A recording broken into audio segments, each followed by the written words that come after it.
नमस्ते। Solid facts में आपका स्वागत। जैसा आप देख रहे हैं, हेमंत सर हमारे साथ मौजूद हैं। बहुत स्वागत है सर आपका। सर, अनिल अंबानी को लेकर के एक बड़ी खबर चल रही है। आरकॉम जो उनकी कंपनी है, रिलायंस कम्युनिकेशन कंपनी, उसको लेकर के लगातार ये खबर आज ट्रेंड में है, इस पर बातचीत हो रही है।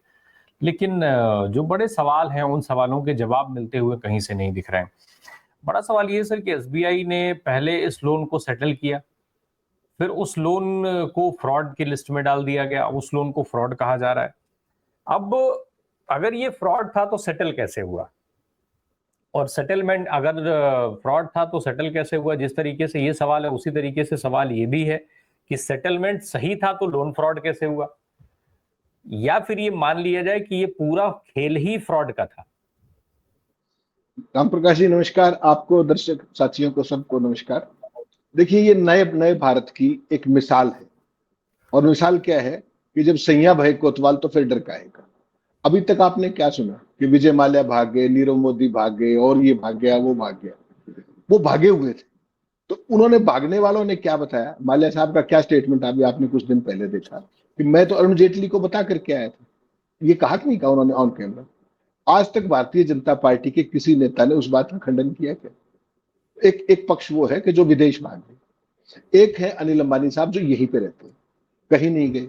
31,500 करोड़ तो अकेले एसबीआई का लोन है, जिसको लेकर के फ्रॉड घोषित करने की तैयारी। और ये सारी की सारी चीजें मई 2016 से पहले की। तो फ्रॉड कब घोषित किया जाना चाहिए था?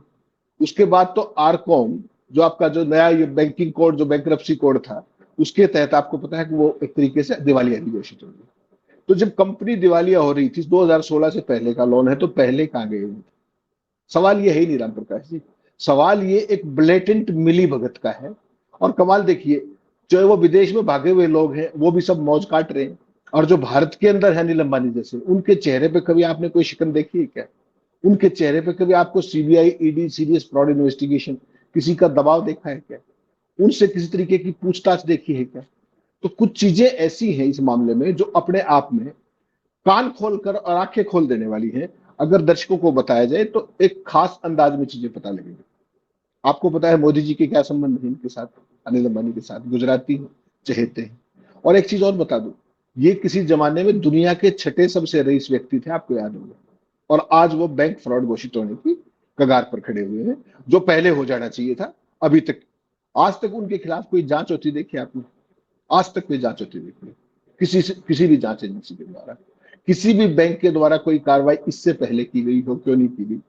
और जैसा आपने बहुत सही कहा, ये तो देश के अंदर है, इनके खिलाफ कार्रवाई करने में क्या परेशानी है अगर सरकार चाहे तो?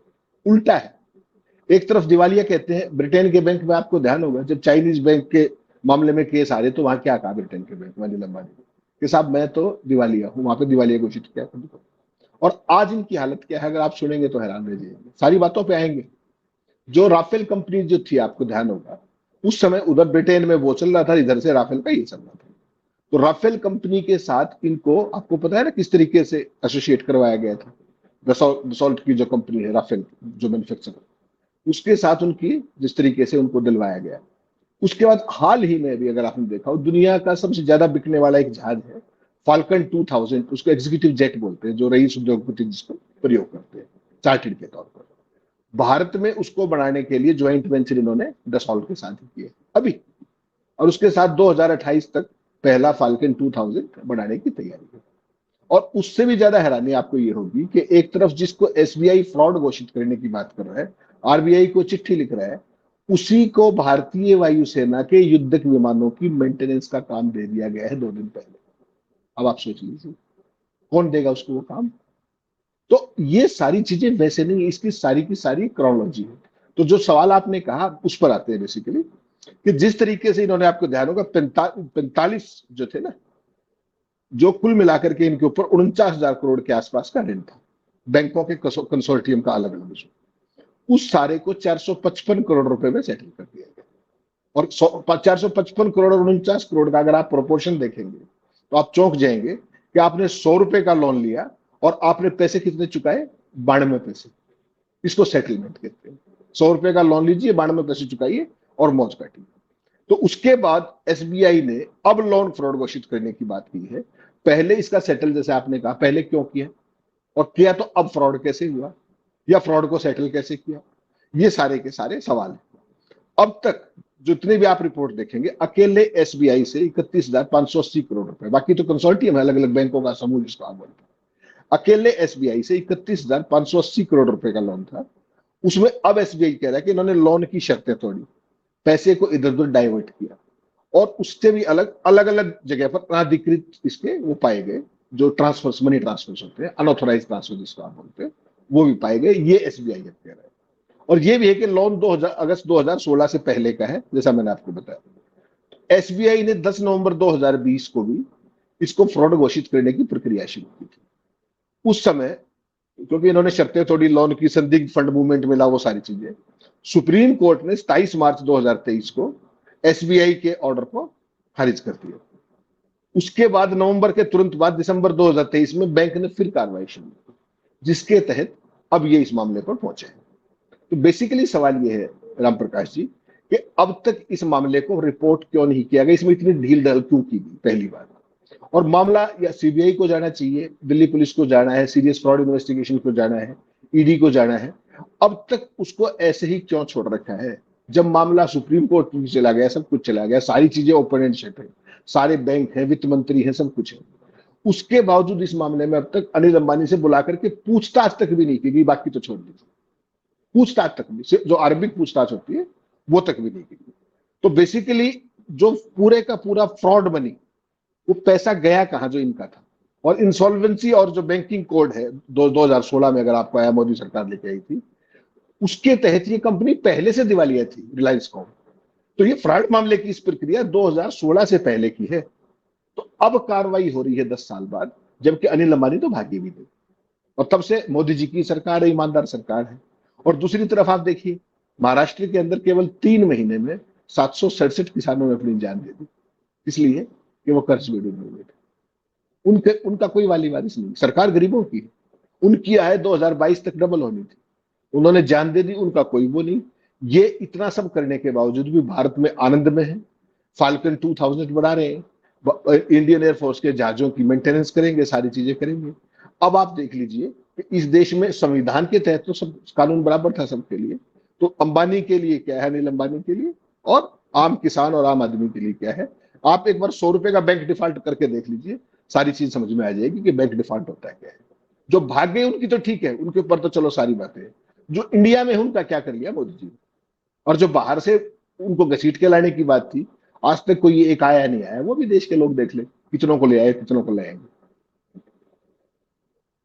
ये जो स्थिति बनी है सर, कंपनी दिवालिया, फिर उसके बाद उनको राफेल डील का हिस्सा बना लिया जाता है और अब फ्रॉड घोषित कर दिया जाता है। तो ये इसको अगर हम देखें तो इसके मायने क्या निकाले जाए? क्या असल में अनिल अंबानी और पूरे सिस्टम ने मिलकर के उस फ्रॉड को किया, उसको तो हम किनारे रख देते हैं। ये अनिल अंबानी को बचाने की कोशिश हो रही है, फंसाने की कोशिश हो रही है, या फिर कहीं और से उनके लिए कुछ बड़ा आमदनी का सोर्स खोलने की तैयारी हो रही है? इसको किस तरीके से दर्शक समझे? राम प्रकाश जी, मैंने ओपनिंग ये की, जब सैया भय कोतवाल तो डर का है। आपको ध्यान होगा जो राफेल की जो डील हो रही थी दसॉल्ट के साथ, उस समय इनको ऑफसेट पार्टनर बनाया गया, नहीं बनाया गया? जिस समय ऑफसेट पार्टनर बनाए थे, उसी समय दिवालिया की प्रक्रिया चल रही थी। इनके ऊपर फ्रांस के अंदर एक लोन था कम्युनिकेशन वाला, उस लोन को भी वहां पे रफा दफा करवाया गया, क्योंकि वो जरूरी था, उस लोन को रफा दफा किए बिना वहां ऑफसेट पार्टनर नहीं बन सकते थे। उस सारे के बाद एक तरफ ये प्रक्रिया है, दूसरी तरफ इनकी शानो शौकत पर, इनके ठाट बाट पर किसी भी तरीके की कोई रिकवरी हुई हो, कोई जब्ती हुई हो इनसे, आज तक बता दीजिए, आज तक कोई कार्रवाई आपने अनिल अंबानी के खिलाफ सुनी है? और उसके बावजूद भी कभी तो देश की सबसे बड़ी उसकी मेंटेनेंस फैक्ट्री बनाने की बात करते हैं, कभी ये जो अपने लेगेसी जेट बनाने की बात करते हैं, जो राफेल के दसॉल्ट के साथ जो बनाने की बात है, और अब जाकर के डिफेंस के जो एयरफोर्स के हमारे जो एयरक्राफ्ट हैं, उनके मेंटेनेंस का 2 दिन पहले ही कॉन्ट्रैक्ट मिलता है। इसको आप कैसे जोड़ेंगे? ये तो सारी चीज ओपन एंड शट केस है। और वहां पर तो फ्रांस में ये बात आ भी गई थी कि भारत सरकार ने ये कहा कि अमुक उद्योगपति के साथ इसको आपको ऑफसेट पार्टनरशिप करनी है, जिसको लेकर के राहुल गांधी ने, याद होगा आपको, राफेल के समय में तमाम प्रेस कॉन्फ्रेंस की थी कि एक दिवालिया आदमी जिसके पास बैंकों का पैसा चुकाने के पैसे नहीं है, वो ऑफसेट क्लॉज कैसे पुगाएगा? उसके बावजूद भी क्या हुआ? कुछ नहीं, ऑफसेट के पार्टनर यही थे। और अब जिस तरीके से फैल्कन 2000 उसी कंपनी के साथ इंडिया में बनाने की बात है। तो आप ये देखिए ना कि बैंकों का तो पैसा हजम और सारे का सारा खेल चल रहा है। एयरफोर्स की डील तो ऐसे मिल ही नहीं सकती किसी फ्रॉड को। एयरफोर्स के जहाज कोई मजाक तो नहीं है, सारे फाइटर टेक्निकल बहुत हाई एंड टेक्नोलॉजी के जहाज होते हैं। उनकी डील किसने दी, कैसे दिल रही, तो इसकी कोई जांच करके देख ले।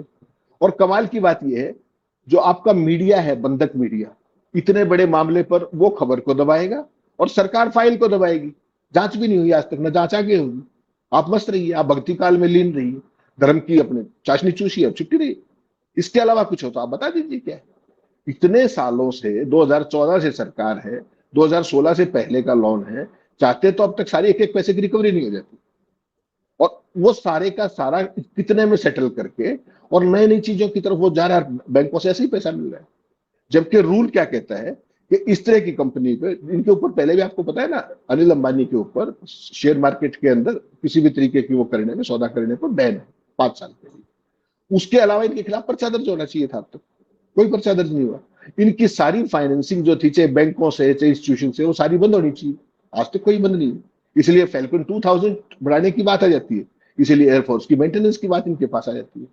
आप बताइए क्या करें, कोई पूछने वाला नहीं। तो भारत में फ्रॉड घोषित करा करके और ये मान लिया जाए कि मोदी जी अंबानी जी के लिए, अनिल अंबानी साहब के लिए फ्रांस में बड़े काम का जुगाड़ कर रहे थे, फ्रॉड घोषित कराना क्या उसका हिस्सा माना जाए? लेकिन एक फ्रॉड घोषित हुए आदमी को फ्रांस क्या इस तरीके से काम देता रहेगा? नहीं, वो तो सारे का देखिए, उनको तो अपना धंधा चाहिए। किसी भी कंपनी को, फाइनेंस की कंपनी है, उनको तो अपना धंधा बढ़ाना है। राम प्रकाश जी, वो कहीं से मिल जाए, जब तक उनको कोई डिफॉल्ट ना करे, वो डिफॉल्ट ना हो, उसकी जिम्मेवारी यहाँ के बैंकों की तमाम चीजों की। अभी आपने इजराइल और जो ईरान के बीच में झगड़ा चल यानी रहा अगर था। अगर यानी अगर फ्रांस में कोई फ्रॉड करके निकल जाते हैं अनिल अंबानी, तो फिर वहां भी जिम्मेदार हमारे बैंक होंगे? नहीं, वहां तो ये फ्रॉड ये करी सारा, जो फैल्कन 2000 की जो वो करेंगे, वो इंडिया के अंदर मैन्युफैक्चरिंग होगी अंडर लाइसेंस।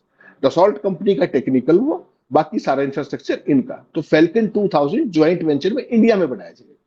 तो फ्रांस की कंपनी के साथ तो केवल इनका जेवी है, डिलीवरी यहां से होगी, प्रोडक्शन यहाँ पे होगा, असेंबली लाइन वो देंगे। उस टाइप की एक इनके बीच में अरेंजमेंट है।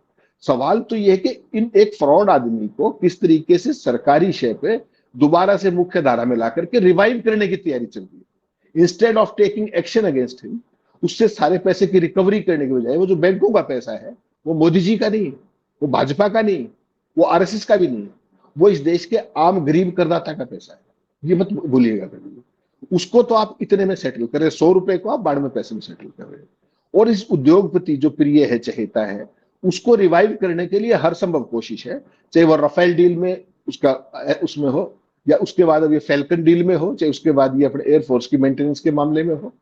और जो असली काम होना चाहिए था, वो होना चाहिए था इनके खिलाफ मुकदमा दर्ज, जांच, रिकवरी और जेल में। आपको ध्यान होगा, ऐसे ही मामले के अंदर आरबीआई का सर्कुलर 2016 का है, ये लोन उससे पहले का है। ये भी ध्यान रखिएगा, जो इंसॉल्वेंसी एंड बैंक्रप्सी कोड है, वो 2016 का है। उसके तहत दिवालिया हुए आप, ठीक बात है। लेकिन उससे पहले का जो लोन है, उसका क्या हुआ? आपको ध्यान होगा, जेट के जो वो सीईओ थे, नरेश गोयल, उनके खिलाफ इसी मामले में कार्रवाई हुई, इसी तरीके से 2016 से पहले के लोन, और वो जेल में रहे। इनसे तो कोई आज तक सिपाही पूछताछ भी करने ली गया। इसके पीछे क्या है, इसके पीछे शेख किसकी, ये पूरे देश को जानने की जरूरत है कि किस तरीके से कुछ भगा दिए गए जो पूरी दुनिया में कहीं कहीं आनंद काट रहे हैं। वो हमारे मेहुल भाई, याद होगा आपको, तमाम लोग। उधर से आपने विजय माल्या ने भरे दुनिया के सामने क्या कहा कि मैं तो अरुण जेटली को बता के आया था। पूरी भाजपा को साफ नहीं सुन गया हो तो बता दीजिए। मोदी जी ने कोई जवाब दिया हो आज तक? किसी और ने जवाब दिया हो? निर्मला सीतारमण संसद में क्या कहती खड़ी होके कि हमने इतनी रिकवरी कर ली। अगर रिकवरी कर ली तो भगौड़े क्यों, हम मुकदमा किस चीज का चल रहा है? तो सारे को इतना मेस कर दो कि किसी को कोई चीज समझ में ही ना आए और हम ईमानदार हैं। मेरा तो आपसे साधारण सवाल राम प्रकाश जी है कि जो 767 किसानों ने महाराष्ट्र में अपनी जीवन लीला समाप्त कर ली, उसका जिम्मेदार कौन है? उनके पास तो किसी के ऊपर 50,000, किसी के ऊपर लाख रुपए का लोन होगा, इससे आगे तो नहीं। तो सर 700 हो 67 हो भाई, 750 किसानों ने शहादत दे दी एक 3 कृषि कानून के खिलाफ में, तो कौन पूछने वाला है? दूसरा है कि किसानों की जान की कीमत कितनी होती है और क्यों सरकार उनकी इतनी चिंता करे? क्या देते हैं सरकार को वो? एक वोट, या मान लीजिए उनके परिवार का वोट, इससे ज्यादा सरकार को और वो क्या दे देते हैं? क्यों चिंता की जाए उनकी? जबकि अनिल अंबानी हो, मुकेश अंबानी हो, गौतम अडानी हो, इन जैसे लोग तो सरकार के लिए फंडिंग करते हैं, सत्ताधारी दलों के लिए फंडिंग करते हैं, चुनाव की पूरी प्रक्रियाएं पूरी करवाते हैं। अगर अडानी जी नहीं होते तो प्रधानमंत्री जी किसके जहाज में आए होते शपथ लेने? क्या किसी किसान की हैसियत थी कि वो अपनी जहाज को भेज करके और शपथ दिलाने के लिए भेजे? आप देश क्या चाहता है कि प्रधानमंत्री हमारा जो है वो हवाई जहाज में चले या फिर बैलगाड़ी पर जाए शपथ लेने? ऐसी ऐसी जरूरतें, ऐसी उम्मीदें कैसे लोग प्रधानमंत्री के साथ कर सकते हैं? खैर, जो ये पूरी प्रक्रिया है सर, जिस तरीके से अनिल अंबानी दिवालिया हुए, फिर उनको राफेल डील में लाया गया, अब उनको फ्रॉड घोषित किया गया, उसके पहले लोन सेटलमेंट करा लिया गया था। तो ये सब अनिल अंबानी के इस फ्रॉड की कार्रवाई का हिस्सा माना जाए, उसकी सजा मानी जाए, और उसी के सजा के तहत मोदी जी ने उनको जो है फंसा दिया है कि चलो तुम फ्रांस के कंपनी के साथ मिलकर के काम करो। ये सब उस सजा का हिस्सा मान लिया जाए हम लोग, मोदी जी के नायाब तरीकों में से एक सजा देने का। नहीं राम प्रकाश जी, ये इनकी रिवाइवल प्लान है। मोदी जी जो इनकी मदद कर सकते थे वो ऑलरेडी कर चुके हैं। अगर आपको ध्यान होगा, इन पर जो देश के पैसे से, देश के लोगों के पैसे से, देश का पैसा, आपके और मेरे इनकम टैक्स का पैसा। मैं तो आपको ये कह रहा हूँ कि आप 1000 रुपए का बैंक लोन डिफॉल्ट करके देख लीजिए, 1000 रुपए का, आपको समझ में आ जाएगा, आपका जीना आराम कर देंगे। इनके ऊपर 40,413 करोड़ रुपए का कर्ज था, और अगर उसको ब्याज मिला दिया जाए तो that crosses 70,000 crore worth of, 70,000 crore. और उसके बावजूद उस आदमी से आज तक पूछताछ नहीं, वो भारत में ही। सारे बैंक कह रहे, सारे बैंकों को लूट लिया, डकैती से भी बुरा काम। 40,000 करोड़ कितना होता है आपको पता है? और 70,000 करोड़ कितना होता है? अगर आज तक किसी ने पूछताछ की हो, फॉरगेट अबाउट एफआईआर, कोई जांच शुरू हुई, इसको कहते हैं। और उसके बाद अब उनको रिवाइवल करने की तैयारी। जो मैं कह रहा हूं ना, जो फैल्कन 2000, बेसिकली उनको जो दसाल्ट की राफेल के साथ डील कराई गई थी, वो तो एक शुरुआत थी। उसका फॉल आउट अब देखिए, जब वो फैल्कन 2000 इंडिया में बना रहे हैं, एक तरफ तो आप दिवालिया हो और दूसरी तरफ से आप बिजनेस जेट बना रहे हो। और एक दिवालिया आदमी जिसको आपके देश का सबसे बड़ा बैंक फ्रॉड घोषित कर रहा है, राम प्रकाश जी, उसको आप एयरफोर्स के फाइटर एयरक्राफ्ट की मेंटेनेंस का काम दे रहे हो। आप सोचिए तो सही कि देश की पूरी जो सामरिक वो चीजें हैं, उसको आप ऐसे आदमी के हाथ में दे सकते हो जिसको बैंक ने फ्रॉड घोषित किया, जिसकी पूरी की पूरी एंटीसीडेंट्स देख लीजिए क्या है। जो बैंकों का इतना बड़ा डिफॉल्टर हो, जो भागे, उनके ऊपर तो आपका बहाना समझ में मुझे आता है कि भाई भाग गए, उनको वापस लाने में समय लगेगा, एक प्रक्रिया है। हालांकि उनमें से बहुत सारे देशों के साथ हमारी वो प्रत्यर्पण संधि है, लेकिन कोई आया हो तो बता दीजिए आज तक। ये भी आपकी सीरियसनेस दिखाता है। और जो है बाहर, उनके खिलाफ कुछ नहीं, जो देश के अंदर है। कभी आपने आज तक अनिल अंबानी के चेहरे पर कोई शिकन देखी हो, उनके ठाट बाट में कोई कमी देखी हो? चाइनीज बैंक के साथ जब उनके पैसे बैंक केस आ रहे थे, उस समय उन्होंने कहा था कि मेरे पास तो देने के लिए कुछ है ही नहीं। भारत में आके वहां पर रिलायंस कॉम दिवालिया घोषित होगी, उसके बावजूद भी ये सारी चीजें चलती है। फैल्कॉन के साथ डील आपने अपने पैसों से कर ली क्या? ये भी तो सोचना पड़ेगा कि उसको रिवाइव कर कौन रहा है, कहां से कर रहा है, उसकी जांच क्यों नहीं हो रही? राहुल गांधी ने, आपको ध्यान होगा, राफेल के मामले में कितनी बार इनको बनाने की, ऑफसेट पार्टनर बनाने में कितनी बार आपत्ति, और किस किस तरह के वाजिब सवाल उठाए थे कि भाई इनका कोई एक्सपीरियंस ही नहीं है। फाइटर एयरक्राफ्ट के मामले में चौड़ी सुई भी नहीं बनाई उस तरीके से। वो आदमी फाइटर एयरक्राफ्ट के अंदर आपका जो पार्टनर बनाएंगे आप उसको, ऑफसेट पार्टनर, लेकिन नहीं सुनी। जो कुछ होना था वो हुआ। आज सारी चीजें आपके सामने है। तो इनको तो रिवाइव करने की कोशिश की जा रही है। एक डिस्क्रेडिट आदमी जो दुनिया में 6 नंबर का रईस था, वो आज डिफॉल्टर, उसको बैंकरप्ट, और उसके बाद उसको रिवाइव करने की ये नई कहानी, एक पूरी की पूरी नई स्क्रिप्ट है जिस पर काम चल रहा है। और भक्त अपने लहलोट है अपने धर्म की, उसमें सब चीजों में संप्रदाय और अब्दुल का पंचर टाइट कर दिया, ये सारे करने में टाइट है। लेकिन ये बैंकों के जरिए जो चूना लगा इतना बड़ा, उसका जिम्मेदार कौन है? क्या निर्मला ताई इस्तीफा देंगी? क्या इसकी कोई जांच होगी? कोई एफआईआर दर्ज होगी? क्या वो गिरफ्तार होंगे, या ऐसे ही चलता रहेगा? इसमें तो सिंपल सा रूल है। सर, निर्मला सीतारमन प्याज नहीं खाती हैं, इसलिए देश के लोग प्याज की कीमत चाहे जितनी चुका दें, उससे निर्मला सीतारमन को कोई फर्क नहीं पड़ता। तो अगर अनिल अंबानी कितना भी बड़ा फ्रॉड कर लें, तो निर्मला सीतारमन उसके लिए जिम्मेदार कैसे हो गई? वो क्यों जो है इस्तीफा देंगी? और वो भी तब जब अनिल अंबानी सीधे प्रधानमंत्री जी से जुड़े हुए माने जाते हैं, अंबानी परिवार प्रधानमंत्री जी का जो है बेहद करीबी माना जाता है। इसमें निर्मला सीतारमन का क्या रोल है? नहीं, इसमें तो किसी का भी, सारा रोल तो राहुल गांधी का है। सारा रोल तो मेरा और आप जैसे लोगों का जो इनसे सवाल पूछते हैं। देशद्रोही तो हम है ना। निर्मला सीतारमन तो ये भी कह सकती है कि उसने लोन लिया होगा, मैंने लोन थोड़ी लिया है, तो मैं इस्तीफा क्यों दूं? जैसा आपने कहा कि मैं तो प्याज ही नहीं खाती, तो प्याज के रेट कुछ भी होते रहे, क्या फर्क पड़ता है? तो निर्मला जी तो ठीक कह सकती है कि भाई मैं क्या करूं इसमें, मैंने तो लोन ले लिया, अनिल अंबानी ने लिया, वो जाने मोदी जी जाने, मेरा क्या है? तो बेसिकली क्या है कि ये एक नए तरीके की चीज जो देश के अंदर सवाल, फिर मैं वही बात पे आ रहा हूँ कि सवाल मुक्त राष्ट्र बना दिया गया है। सारे अखबार खबर को हजम कर जाएंगे। किसी मीडिया चैनल पे आपने एक खबर देखी, इतना बड़ा मामला है राम प्रकाश जी, 70,000 करोड़ रुपए का मामला है, लॉन्स अगर उसका ब्याज मिला दे उसके बाद कहीं कोई चर्चा भी नहीं है। अच्छा, वो तो भगोड़ा भी नहीं है। और यही इसमें से 2% किसी विपक्ष के नेता का, आप देखिए सारे चैनलों पे क्या स्थिति हो जाएगी। उस पार्टी को ऐसा हाल कर दे कि वो मुंह दिखाने लायक नहीं बचेगा। लेकिन अनिल अंबानी की जो जज है, उनके चेहरे पे कब शिकन दिखाई दिया आपको? उनके पास सीबीआई ईडी कब पहुंची सवाल जवाब करने के लिए, कोई पर्चा दर्ज करने के लिए? जबकि सीधा सीधा एक प्रावधान है कि इस तरह की जो सीधे संकेत मिलते हैं, कोई संकेत भी मिले तो इसमें तमाम विजिलेंस विंग्स होती है, बैंकों की भी होती है, जांच एजेंसियों की भी होती है, वो सारी की सारी क्या करेगी? तो और अब भी ये आदमी ऐसे आगे बढ़ रहा है, लगातार बढ़ रहा है उस तरीके से। अब ये मान लिया जाए कि अनिल अंबानी के इस पूरे प्रकरण ने तमाम ऐसे लोगों के लिए नया रास्ता खोल दिया है कि आपके पास ये एक रास्ता है, इस रास्ते से अगर आप सेटल कर ले जाएं तो आप कितना भी पैसा हो उसको आप हजम कर सकते हैं, कोई पूछने वाला नहीं है, कोई सरकार आपसे हिसाब नहीं मांगेगी। राम प्रकाश जी, ना तो ये पहला केस है और ना आखिरी है। आपको ध्यान होगा इलेक्ट्रल बॉन्ड के मामले में सीधा सीधा क्विड प्रो को इस्टेब्लिश हुआ इस देश के अंदर कि किस कंपनी ने कब आपको, भारतीय जनता पार्टी को पैसे दिए, उसके बाद उसको कौन कौन से कॉन्ट्रैक्ट मिले, क्या क्या उनके लैप्सेस थे। सुप्रीम कोर्ट ने उसको ऐसे मैदानी घोषित कर दिया, लेकिन क्या उसमें से किसी एक मामले की भी जांच हुई आज तक? बड़ी से बड़ी गैम्बलिंग की कंपनियों से लेकर के कौन सी ऐसी कुख्यात कंपनी नहीं थी जिसने पैसे नहीं दिए भारतीय जनता पार्टी को? उनमें से कितने के खिलाफ कार्रवाई हो रही है, बता दीजिए आप। क्विड प्रो क्रो के ओपन एंड शट केसेस थे। तो अनिल अंबानी साहब को उससे अलग थोड़ी, अनिल अंबानी तो उनसे ज्यादा पुराने चाहिए थे। वो तो गुजराती, मोदी जी के प्रिय। उनके जो गुजरात में वाइब्रेटिंग गुजरात होता था, याद होगा आपको, 2002-3 में, मैं भी गया हूँ कई बार। तो उसके अंदर भी आते थे लगातार, हर साल 1 लाख करोड़ 2 लाख करोड़ के इन्वेस्टमेंट की बात करते थे। मुकेश अंबानी भी वही होते थे मंच। तो इनकी तो मित्रता तब से है, आज से तो नहीं। तो उसके बाद तो बहुत सारा पानी बह गया।